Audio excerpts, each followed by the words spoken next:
Hi everyone, good evening. Welcome to our live after 5. I would just like to talk to you if you are thinking of buying property and give some advice. I was speaking to a very nice lady and her husband yesterday evening. They're looking to buy a property and they say they're really struggling to find what they want. And I said, well, have you decided? Hi Brenda, thanks for joining. Have you decided what you want or what you don't want? And she said, oh, we definitely don't want a house full of pine. I said, really? Why is that? We hate pine. I said, just remember, pine can be changed. I remember years ago when I had a house in Tramore. I had this beautiful house in Tramore and all these pine doors and pine staircase, pine everything. And when I was pregnant, I started nesting and I painted everything. I painted all the pine white. I ended up with a totally different house. So as I was saying to this very nice lady, you can paint the pine. Don't worry about pine.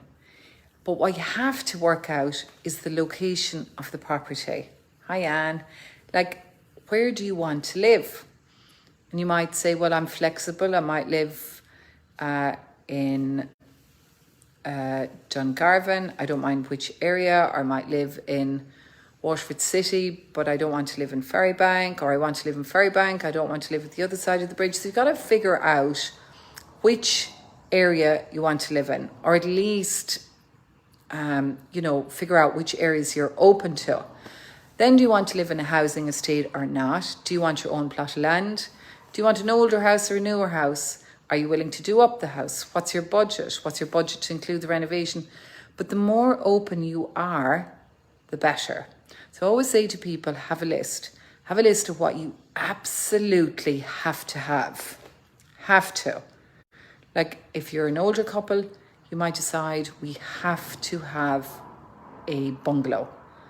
Or you might say we are open to a 2-story house, but we have to have a bedroom downstairs, right?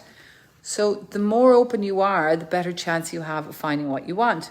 Now, sometimes we meet people who have a criteria that is absolutely impossible to fulfill. Like somebody who wants to walk to the beach, they want a period house, and they don't want to have to do any work to it.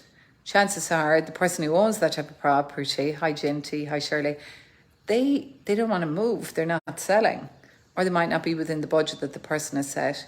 Then I spoke to somebody else who had a budget of 350 who wants views of the sea. I said, I don't think you're going to get a house with views of the sea for 350, but would you compromise and walk for 15 minutes to the beach? So they're the type of things you need to be open to. Don't worry about the pine units, you can change that. Don't worry about the pine doors, you can paint them.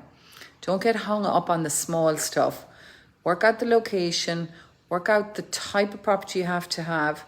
And I often talk about the house that we bought for my parents. So my parents were living in County Limerick in an old farmhouse. We bought a house in Dungarvan. So I knew that the house had to be a bungalow. It absolutely had to be a bungalow. And I knew that we had to have a nice green area for them to look out at the green.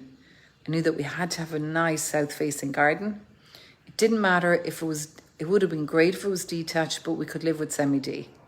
I knew that it could be no more than a kilometre from the shop because my mother likes to walk the dog. I knew that it needed to be within taxi drive of the shops for the day when they may not be able to drive. I knew that we wanted nice neighbours. So those were all the things that we had to have. So I didn't mind that we had to do a little bit of work to it. So you have to be able to make some sacrifices. So that's my advice. I hope you find it helpful. As I always say, have a lovely evening. It's long a fall.